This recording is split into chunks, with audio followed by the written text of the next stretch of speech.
My channel দেশ এবং দেশের বাইরে থেকে যারা আজকে আমার ভিডিওটি কন্টিনিউ করেছেন প্রত্যেককেই gardener tips with Kamal YouTube চ্যানেলে স্বাগতম।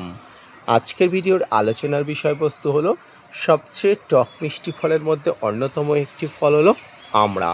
এই আমড়া গাছের পরিচর্যা বৃদ্ধি, গাছের স্বাস্থ্য ভালো রাখার জন্য আপনাকে অনেক পরিচর্যা করতে হয়। আর সেই পরিচর্যাগুলো কি কি আসুন আজকের এই ছোট্ট ভিডিওর মাধ্যমে বুঝিয়ে দিই, না স্কিপ করে কন্টিনিউ করুন।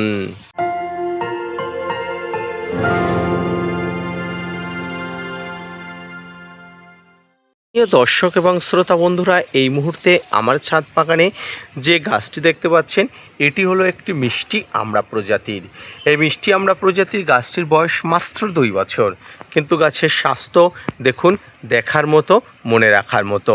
এই স্বাস্থ্য ভালো করতে পারলে আপনার ছাদ বাগানের গাছটি ম্যাচুরিটি হবার পাশাপাশি প্রচুর পরিমাণ ফুল এবং ফলের সমাহার দেখা দেবে।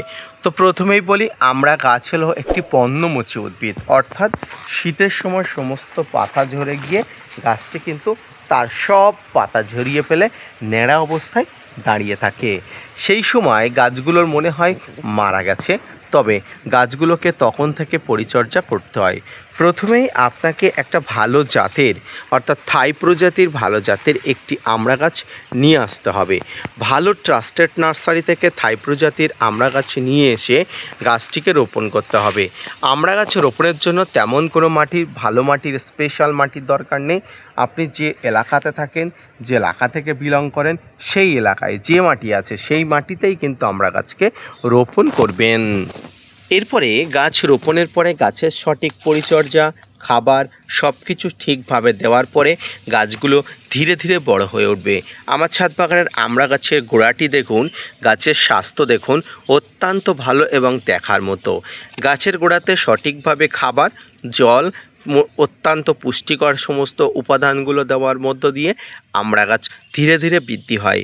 আমড়া গাছের মিশ্র খাবার, রাসায়নিক খাবার যা লাগে সব কিছু দিতে হয়। আমড়া গাছের গোড়াতে জৈব মিশ্র খাবারের মধ্যে শিংকুচি, নিমখোল, হাড় গুঁড়ো, ভার্মিকম্পোস্ট, সর্ষের খোল, বাদাম খোল, এই উপাদানগুলো আপনি 3 মাসে একবার দেবেন। মাঝে মাঝে গাছের গোড়াতে ইউরিয়া সার, পটাশ সার, ফসফেট সার, এই সারগুলো রাসায়নিক সার হিসাবে প্রয়োগ করবেন। এরপরে গাছের নানা ধরনের পোকামাকড়ের আক্রমণ বা গাছের বিভিন্ন ধরনের এই যে বাকলের সমস্যা হলে একটু ফাঙ্গিসাইড বা ব্যাকটেরিয়া নাশক অবশ্যই গাছে একটু লেপে দেবেন। এবং এবার আসে গাছের উপরের দিকে, গাছের উপরে বা পাতাতে কোনো প্রকার সমস্যা হলে সেক্ষেত্রে ফাঙ্গিসাইড, কীটনাশক, ব্যাকটেরিয়া নাশক তো আসে। তবে এই গরমে, প্রচণ্ড গরমে আপনার ছাদ বাগানের ছোট বড় যা আমড়া গাছ থাকুক না কেন আপনাকে ব্যবহার করতে হবে এই সময় গাছের স্বাস্থ্য ভালো রাখার জন্য, ইমিউনিটি ধরে রাখার জন্য যে উপাদান, সেটি হলো এপিসম সল্ট বা ম্যাগনেসিয়াম সালফেট। এই এপিসম সল্ট বা ম্যাগনেসিয়াম সালফেট আপনার ছাদ বাগানের আম গাছের জন্য, আমড়া গাছের জন্য অনেক অনেক উপযোগী।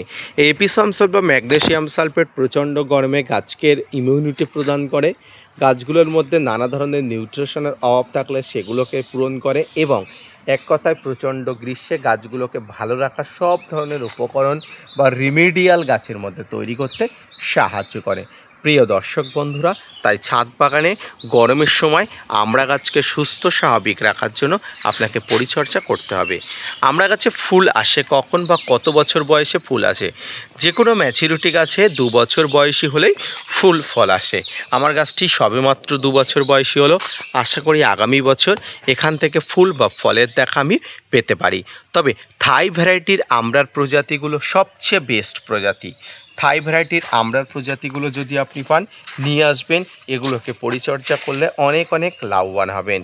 প্রিয় দর্শক, ছাদ বাগানে আমড়া গাছকে নিয়ে আপনি যদি আরও ইন্টারেস্ট হন, ছাদ বাগানে আমড়া গাছ নিয়ে যদি আপনি আরও ডিটেলস জানতে চান, অবশ্যই কমেন্টস করবেন। আমি আমড়া গাছের রোপণ থেকে শুরু করে আরও সার্বাঙ্গিকভাবে সব কিছু ডিটেলসে আপনাকে বুঝিয়ে দেবো, আপনাকে বলে দেবো। আজকের ভিডিওটি এই পর্যন্ত। আমড়া গাছের পরিচর্যা নিয়ে আজকের যে তথ্য দিলাম, সেই তথ্যগুলো অনুযায়ী যদি আপনি গাছগুলোকে রোপণ, পরিচর্যা, স্বাস্থ্যবান করার জন্য যাবতীয় স্টেপ বাই স্টেপ ফলো করেন, আপনি অবশ্যই উপকৃত হবেন। গাছ বাড়বে, গাছগুলোকে বড় করতে পারবেন এবং গাছগুলো থেকে সঠিক সময়ে ফুল বা ফলের দেখা পেতে পারেন। আজকে ভিডিওটি এই পর্যন্ত। আশা করি বুঝতে পেরেছেন, আশা করি বোঝাতে পেরেছি। তাই আপনি যদি আজকের ভিডিওটি দেখে আপনার যদি ভালো লেগে থাকে, আমড়া গাছ সম্পর্কে যদি কোনো এনকোয়ারি থেকে থাকে, আমড়া গাছ সম্পর্কে যদি কোনো তথ্য আমাকে জানার থাকে, অবশ্যই কমেন্টস করবেন, অবশ্যই ভিডিওটি শেয়ার করবেন এবং অবশ্যই আমার চ্যানেলের সঙ্গী হয়ে থেকে যাবেন এবং আপনার যাবতীয় গাছ সম্পর্কিত প্রশ্ন হলে আমাকে নির্দ্বিধায় করতে পারেন। আমি আপনাদের জন্য সর্বোত্তকভাবে কিন্তু চেষ্টা করব সমস্ত সমস্যার সমাধান করানো। ধন্যবাদ।